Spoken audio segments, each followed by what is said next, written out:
Beatrice Annan is a deputy spokesperson for the John Mahama campaign. Well, first of all, what are impressions of what was put forward as the MPP manifesto?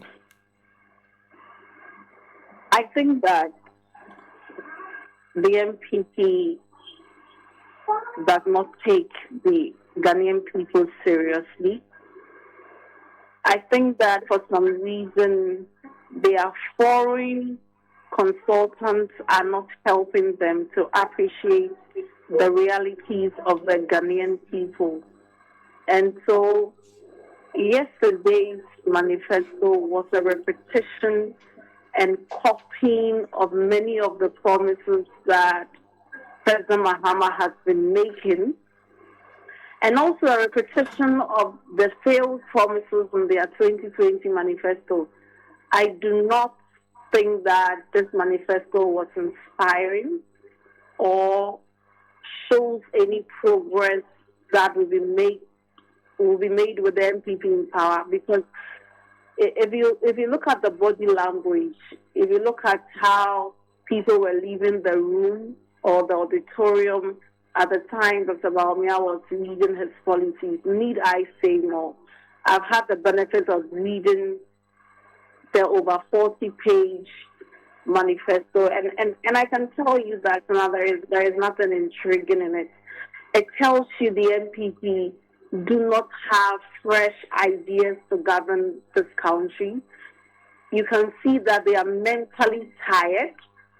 There are no innovations. This morning I was watching TV3, and one of the spokespersons from Alan's team was also complaining about the level of plagiarism from their great transformation plan that they have. And also in the NDP, you have more than 18 of our promises, being plagiarized. There is nothing really inspiring about it, if you ask me. And it's a very sad situation, because basically what happened yesterday is the MPP admitting that, you know what, we've created so much mess. The MPP government has created the mess. There are high levels of unemployment. Inflation is high. We cannot pay our debts. People have suffered haircuts. Children at a point could not get vaccine. The inflation at a point was 54%. And we are at a time when Ghanaians are extremely suffering. And these were the doings of the MPP. But some way, somehow, give the MPP another chance for the MPP to come and take you out of the mess they've created. I think that this logic can only happen in Ghana, and it tells you how the MPP thinks of Ghanaians, and rightly so, it's been reflected, in how they've governed this nation. Interesting. You're saying you had an admission that they've created a mess? I didn't hear anybody state that categorically, saying that. You are listening, Sana. What are you coming to correct if there is no mess? Because what the MPP did was not to say that we have done A, B, C, D in the past 8 years. In fact, the most shameful part is that in 8 years, they are now telling us that even for hospitals, we haven't finished the one we wanted to build. And so it's still part of our plan to build in 4 years what we could not do in 8 years. And in the area of the action, they are telling us that in 8 years, they could not stabilize the prices of commodities. They could not stabilize the currency. But some way, somehow, in 4 years, they can do that. And the only magic one is if Ghanaians vote for them. I think that, Sana, you and I would agree that this is a shame. You and I will agree that I really expected better, apart from the fact that the whole program was chaotically organized. I actually expected better than I saw yesterday. And reading the manifesto, I think that the manifesto is not even ready. But in their bid to rush and have something out in public, they did what they did. And it's a shame. You see, we are all political parties, and we expect that the level of the discourse will be raised because, like I keep saying, when we build hospitals, like you have the UGMC, the Rich Hospital, the Maritime Hospital, the Bank of Ghana Hospital, when citizens will have to access the hospital, it is not done on the basis of party cards or political parties. It is for the citizens. So even if we disagree in many ways and the beneficiaries are the Ghanaian people, I think that we can live with it. And so when you have a manifesto like the one that they outdoored yesterday, it tells you that the NDC is light years ahead of the MPP. And you know, one of the things the MPP did, and that should tell every Ghanaian that these guys have lost it. They cannot do anything about the current situation. And they are, for me, the most useless government ever in the history of Ghana. Is that if you look at the format of their 2020 manifesto, what they sought to do was to say that in the 4 years we've been in power, this is what we did. In the next 4 years, this is what we would do. So that there are parameters to measure their successes or otherwise in every sector of the economy. But what you're having this manifesto do is not to be able to pinpoint exactly what they have achieved and what they will do in every sector of the economy. And rightly so, because when you take economy, what would they be saying about the exchange rate and major macroeconomic indicators like unemployment, like inflation, like debt to GDP? Basically, there is nothing they'll be saying. So they will only use vague expressions like we'll stabilize the economy and what have you. When you take the area of health, these guys had 21 billion cedis just for COVID. There is no single hospital built to show that when Ghana had a pandemic and we had so much resources and we lost citizens, we initiated and actually built this hospital in memory of the pandemic. There is nothing like that. And even the Agenda 111, the president himself has admitted that in his tenure, they cannot complete it. You know, so what really would they be saying about health? When you take the area of agri, over 2.9 billion wasted on planting for food and jobs. By 2023, food inflation was in excess of 55%. So now, what would you be telling the people that you would do in agri to reduce the prices of food and other commodities? So you can tell, and you know, it is the logic and the poverty of reasoning that sometimes baffles me. That we are the MPP government. We created the mess. But we, the MPP government, are coming to save Ghanaians from the MPP government. That's basically what they are telling you in their manifesto. Is the disconnect also not explained by the fact that Dr. Baumia says, I have my own vision, which is different from the vision of President Akufo-Addo? Does that not explain it? You know, one would have thought so. But if you listen to Dr. Baumia, he said that his president has given him some of the greatest opportunities. That he went to the president with the idea of gold for oil. You heard that. So, and that gold for oil was perhaps one of the most instrumental things to have ever happened to Ghana. So why could he not have gone to him with ideas on stabilizing the currency, with ideas on making food prices cheaper, with ideas of creating employment? Or his idea is only where they will get money? I mean, sometimes I wonder if these guys listen to themselves when they talk. Because it doesn't make sense. On one breath, and you see, that's what happens if you're not being truthful and if you're not being honest. Because we will say that you are approbating and reprobating. On one breath, you say that, you know what, I'm not part of the executive presidency. I could not have made the decision.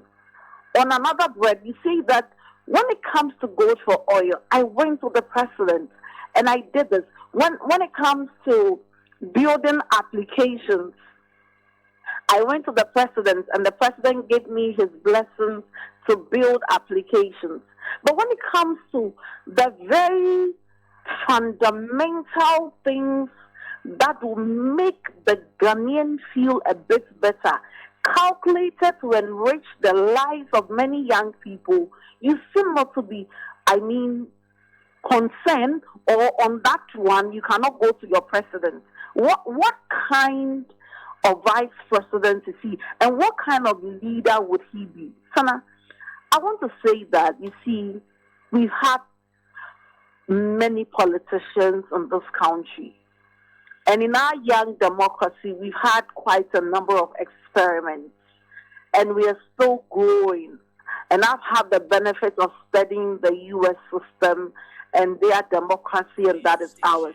I can tell you on authority that Dr. Baumia is about the most dishonest person and politician this country has ever produced. The most dishonest? The most dishonest. You know, the dishonesty is disgusting. It's so disgusting that every politician is threatened by the levels of unprincipledness that we are having to experience. You know, sometimes we say certain things are politics, and sometimes people can skew facts in ways that will benefit them. But never have we seen a man occupy the highest office, which is the presidency, lie so much at every and any event, whether formal, informal, official, unofficial, and even when he had to present his vision to the people of Ghana. So how can you tell me that, this man has something for us, or he doesn't even know what he's talking about? Let me give you an example. Even before I come to the policies of President Mahama that they copied solely. Okay. You remember that on 7 February 2024, Dr. Baumia held a lecture at the UPSA auditorium. And he said he was putting across his 60-point agenda. And that 60-point agenda was somehow largely repeated at yesterday's Manifesto launch. At that event on 7 February 2024, he stated that they had created 2.1 million jobs. Yesterday, he said they had created 2.3 million jobs. It means that they've added 200,000 since the last time he presented it. One would have thought so. But before the 7th February 2024 one, on 27th April 2023, he said they had created 2.2 million jobs. So it means that Between April 2023 to February 2024, 100,000 jobs were lost. But some way, somehow, between February and now, 200,000 jobs were added. One would have thought that we could even do away with the inconsistency. Yesterday, one of the speakers said they had created 21 million jobs. 21 million jobs when the entire voting population, people who are 18 and capable of working, are just about 18 plus million. Now, the minister responsible for employment, the one who gives Dr. Baumia the data, on February 2021 said they had created 3 million jobs. On 16 September 2020, he said they had created 5.3 million jobs. So now, what figure should we work with? They said they had built 10 sports stadia in 10 regions. Are you not scandalized? And despite all these inconsistencies and lies, one would have thought that, okay, when it comes to the policies for the next 4 years, there will be some form of originality, which I mean, you would think that these guys have gone to the room, they have thought it through, they have actually some solution, but even that they copy. Let me give you a first example. In our 2020 manifesto, the People's Manifesto, the NDC promised to do the 1 million coders program for young people. Yes. In fact, that policy was announced on 2nd October 2020. And throughout Building Ghana from last year, 2023, President Mahama has been speaking to young people and has been saying it. Yesterday, if you look at pages 19 and 22 of their manifesto, they are also going to train 1 million youth. They could have even varied the number. They could have even said 1.2 or maybe 800,000 or something. But it has to be the same as the NDC said. Again in 2020, and in the recently launched Youth Manifesto of the NDC, we said that we were going to have free tertiary education for persons with disability. Yesterday, page 27 of their manifesto, they have repeated the same promise. President Mahama indicated that he would abolish e-levy and the Besson tax. Today, at page 21, you can find it that the same promise is contained there. President Mahama has been talking about the Women's Development Bank, and this initiative was first announced on 9 July 2024. It was announced in 2023, where President Mahama has been speaking to women and has been taking the feedback on how to support many women across the length and breadth of this country in both formal and informal sector. Today, Dr. Baumia is telling us that they will also establish the Women's Trade Empowerment Fund, and you can find that on page 26 of their manifesto. As part of the Building Ghana tour, President Mahama met the fintech industry and promised to support the industry with a $50 million fund so that young businesses can thrive in the fintech industry. As for this one, he said that he will also establish the fintech fund, but he will bring $1 million. Do you think this man has credibility? President Mahama said he's going to scrap ex gratia and lead a constitutional review process. Now, at page 28, they are also promising the same. President Mahama has said that his administration will annex the private-public partnership and other forms of ownership like the build, operate, and transfer to boost infrastructure development, and also have the big push that we all know.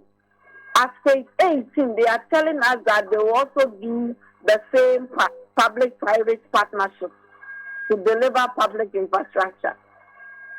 Is it not funny? I can go on and on. When it comes to the Youth Manifesto, page 7, they said we are going to do Dep for all, and that's the NDC program. Today, they are also saying that they are going to provide and address the issue of the housing deficit on campus.